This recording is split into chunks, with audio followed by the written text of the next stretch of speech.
Welcome to my yearly roundup of romance anime. Let's get straight into it. Tomo is a girl. At first I couldn't really see how a brutish female lead character could make a watchable romance anime, but Tomo is a girl gave us a very solid watch. Tomo's antics to try and get June to see her not just as a romantic interest, but even just a girl in the first place are so funny, but the characters really sell this anime.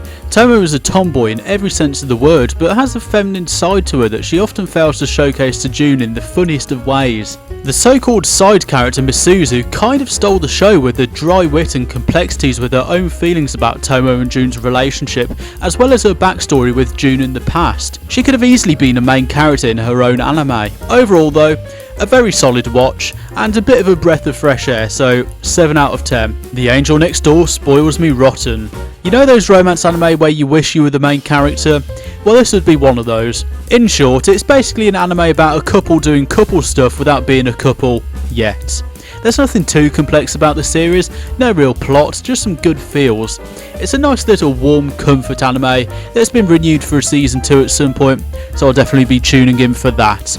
7.5 out of 10. Don't Toy With Me, Miss Nagatoro Season 2. Ah yes, bullying. But it's wholesome bullying. Building upon Season 1, Nagatoro and Senpai's relationship is moving along, albeit slowly. But like the other two in the list, it's about the journey and not the destination. Over the course of the series, Nagatoro actually encourages Senpai to become a better person, and by the end of the series, he's able to be the proactive one in the relationship, and he asks her out to go to the aquarium with him, which is a big step from the first time they met where he left the encounter crying. 8 out of 10. My Love Story with Yamada at level 999. Putting the overly elaborate title aside, we actually have a solid romance story revolving around gamers. With what feels like a shortage of decent shoujo romance anime in this day and age, this one might just quench your thirst for the genre. Akane and Yamada's relationship builds up carefully throughout the series as we hear Akane's inner monologue in every situation she gets into. Akane is an imperfect character. She turns up drunk to the apartment of the boy she fancies, she's clumsy and she's not particularly good at saying what she feels, but that's what makes her a great main character. 7.5 out of 10. Tonikawa Over the Moon for You Season 2. I love Tonikawa. Like the Angel Next Door, it's just a couple doing couple stuff, except Nata and Tsukasa are married. But the My Anime List score dropped off about 0.3 from the first season, and I think the reason for this was because we were given the impression that we were going to get some kind of backstory from Tsukasa's mysterious past, and it's even teased in the opening, but alas, we got virtually none of that. But I still personally loved it, so I'm still giving it an 8.5 out of 10. The Dangers in My Heart. This one was a slow burner. With the slightly strange concept of Ichikawa wanting to secretly murder classmate Yamada, and the considerable difference in their appearances and status, it didn't seem like a good recipe for a romance anime. But this one surprised me. I'm not usually a fan of these romance anime with like totally unrealistic people coming together, but it was all in the execution. The execution of the story, not the execution in Ichikawa's mind. But it somehow still worked and it became very popular. With Season 2 coming out next season, I know I'll definitely be tuning in for more of the same. 8 out of 10. Mushoku Tensei Jobless Reincarnation Season 2 Part 1.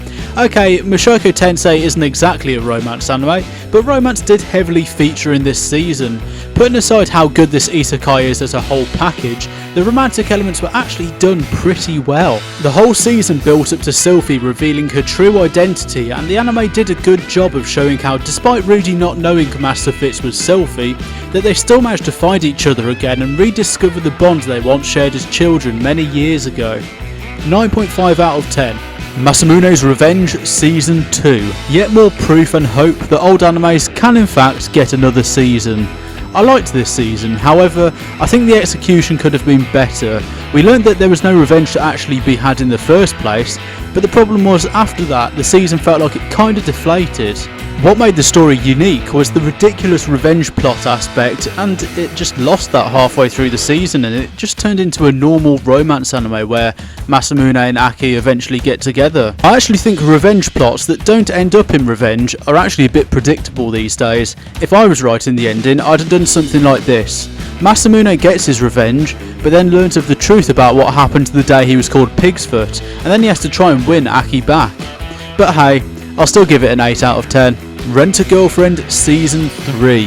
The anime we all say we hate, but we secretly love really. Kazuya and Chizuru are making their film together this season, and they're actually pretty successful. However, Granny Sayori unfortunately passes away after not being able to watch most of it, but at least you saw a little bit right.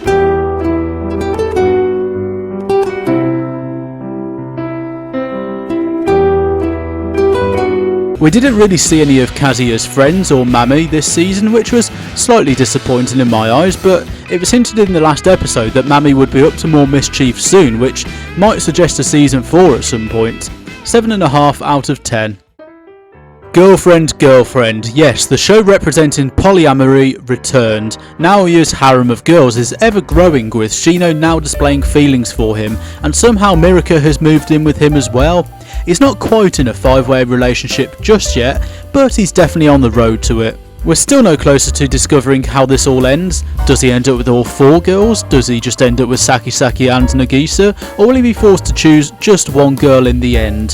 Who knows, but I'm intrigued to know.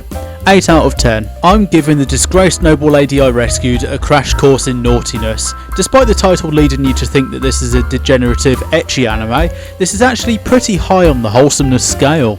Basically, after running away, Charlotte meets Alan, and because she was forced to slave away for her family and not really have a life, Alan decides to teach her naughty things, i.e. things she wasn't allowed to do in her previous residence, like have fun. It's pretty wholesome to see Charlotte become her own person and find happiness in life, although Lou, the wolf that's staying with them, and the hell capybara can die in a fire. They are really annoying characters.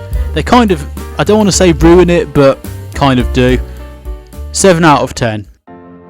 The Ice Guy and his cool female colleague, a chilly but simultaneously warm anime. Cuba Won't Let Me Be Invisible, teasing Takaki-san but better.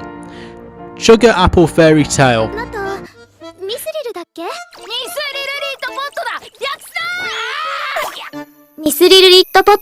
Insomniacs After School, this one won't send you to sleep. A Galaxy Next Door, strange but wholesome girl. The Cafe Terrace and its goddesses, the quintessential quintuplets but worse. Horimiya Peace, the domestic goddess returned. My Happy Marriage, except their marriage was anything but happy. The Dreaming Boy is a realist, the best simp to Chad transformation. My Tiny Senpai, I really want a senpai like her. Temple, No One Can Live on Loneliness. Guy tries to escape his urges by moving in with a harem of girls. The 100 Girlfriends Who Really Love You. The worst romance anime of the year. Our dating story, the experienced you and the inexperienced me communicate with each other for the love of God. So it's not been a bad year for romance anime, however I don't feel like we've had a really standout romance anime, so I'll give 2023 a 7.3 out of 10. Thank you for watching, and I hope you tune in for next year.